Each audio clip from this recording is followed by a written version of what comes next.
En esta ocasión hablaremos sobre algo sumamente importante que todo estudiante de Derecho y abogado debemos de conocer,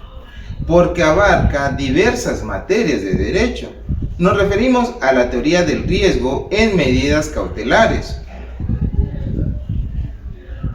Naciente a partir de la doctrina jurisprudencial, se ha desarrollado la teoría del riesgo como un estándar de precedencia o prioridad de determinar las medidas cautelares.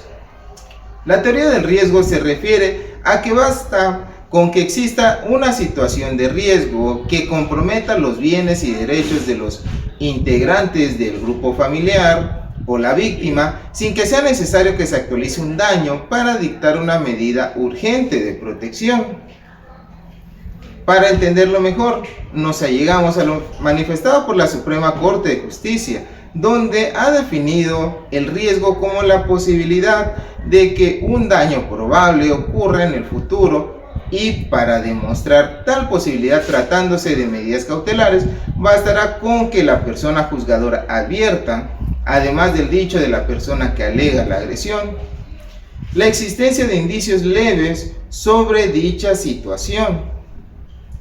La teoría del riesgo nos dice que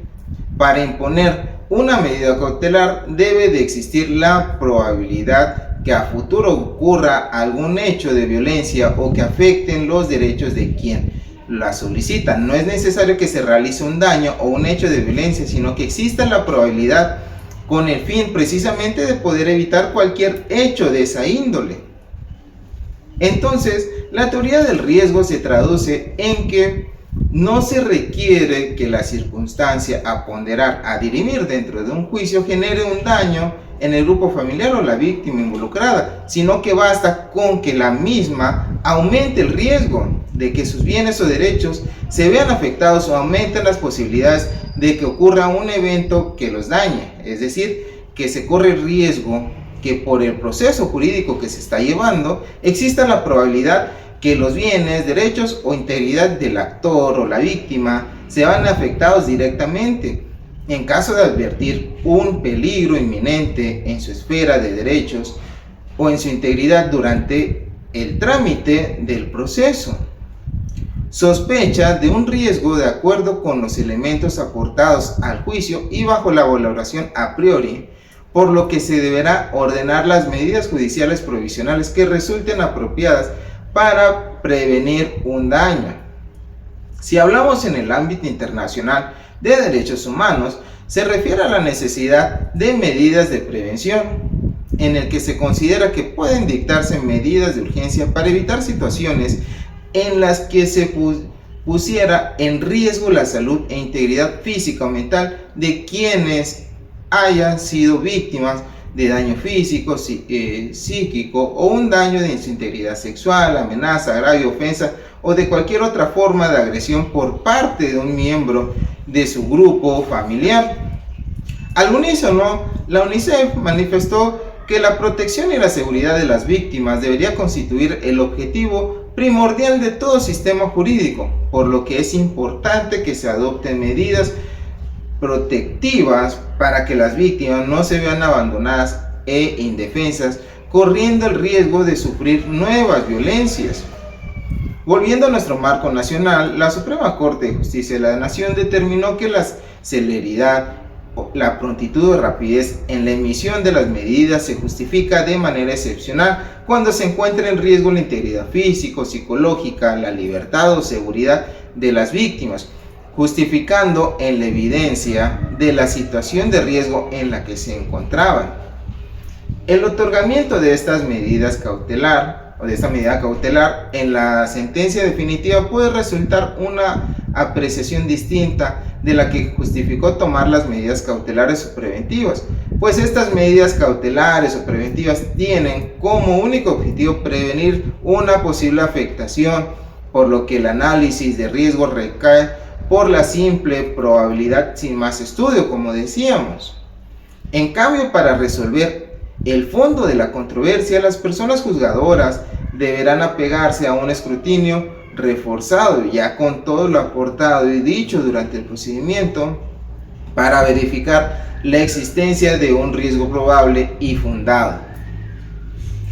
En materia o en aquellos asuntos en donde la toma de decisiones definitivas afecten a niños, niñas y adolescentes, deben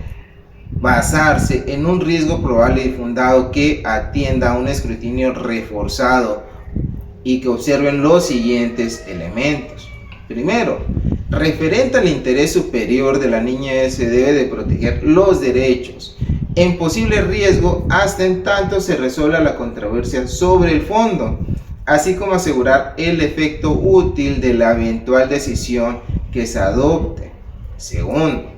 el dictado de medidas urgentes para prevenir la violencia se justifica en la protección de la integridad de las víctimas, con mayor necesidad cuando se encuentra en una particular situación de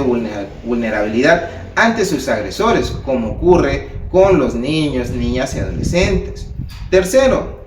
estudiar si se encuentran ante una situación que coloque en riesgo a cualquier infante involucrado en el asunto sin necesidad de que se actualice un daño. Cuarto, analizar si las medidas que se dictarán o se dictaron resultan violatorias o no de los derechos procesales de las personas afectadas provisionalmente con dicha medida. Y quinto,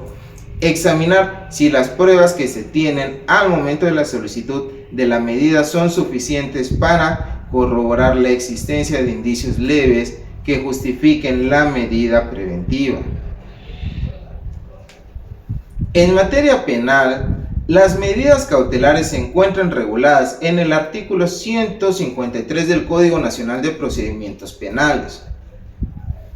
Las medidas cautelares son impuestas a petición del Ministerio Público, de la víctima o del ofendido, a través de resolución judicial por el tiempo que sea necesario para tres fines distintos. La primera de ellas, asegurar la presencia del imputado en el procedimiento, esto es, garantizar que el imputado no se sustraiga, no huya de la acción de la justicia durante las distintas fases procesales subsiguientes a la disposición e imposición de la medida, es decir, durante la investigación complementaria, la etapa intermedia, la etapa de juicio y, de ser el caso, sujetarlo al cumplimiento de una sanción.